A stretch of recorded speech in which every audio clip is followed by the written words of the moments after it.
మాజీ మంత్రి కేటీఆర్ పై తెలంగాణ రాష్ట్ర ఫిషరీస్ కార్పొరేషన్ చైర్మన్ మెట్టు సాయి కుమార్ ఫైర్ అయ్యారు. అబద్దాల యూనివర్సిటీలో పట్టా పొందిన వ్యక్తి కేటీఆర్ అని ఎద్దేవా చేశారు. కాంగ్రెస్ ప్రభుత్వం రాష్ట్రంలో చేపట్టిన అభివృద్ధి కార్యక్రమాలతో తెలంగాణకు అవార్డు వస్తే మాజీ సీఎం కేసీఆర్ వల్లే అవార్డు వచ్చిందని కేటీఆర్ అబద్దాలు చెప్తున్నారని మండిపడ్డారు. కేటీఆర్ మెదడుకు చిల్లు పడితే తమ ప్రభుత్వం తరపున వైద్యం చేయిస్తామని అన్నారు. కేటీఆర్ జీవితంలో ఒక్కరోజైనా అబద్దాలు చెప్పకుండా ఉంటాడా అని ప్రశ్నించారు.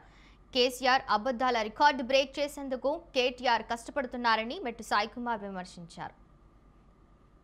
యూనివర్సిటీలో ప్రొఫెసర్గా పట్టా పొందినటువంటి కేటీఆర్ గారు దాచేస్తే దాగని సత్యం అని చెప్పి సత్యాన్ని దాచేస్తే ఎలా కేటీఆర్ గారు?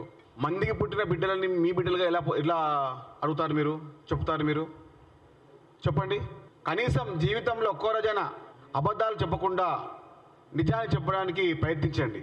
అబద్ధాలు మాట్లాడడంలో మీరు హరీష్ రావు గారిని మించిపోతున్నారా, మించిపోవాలనుకుంటున్నారా, లేకపోతే మీ తండ్రి గారైనటువంటి కేసీఆర్ గారిని రికార్డు బ్రేక్ చేయాలని చెప్తున్నారా?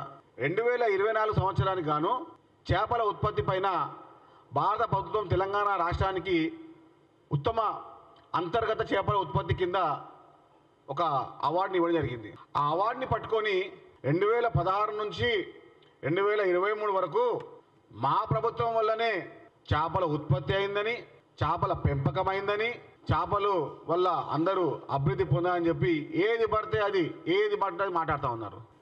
అబద్ధాల యూనివర్సిటీలో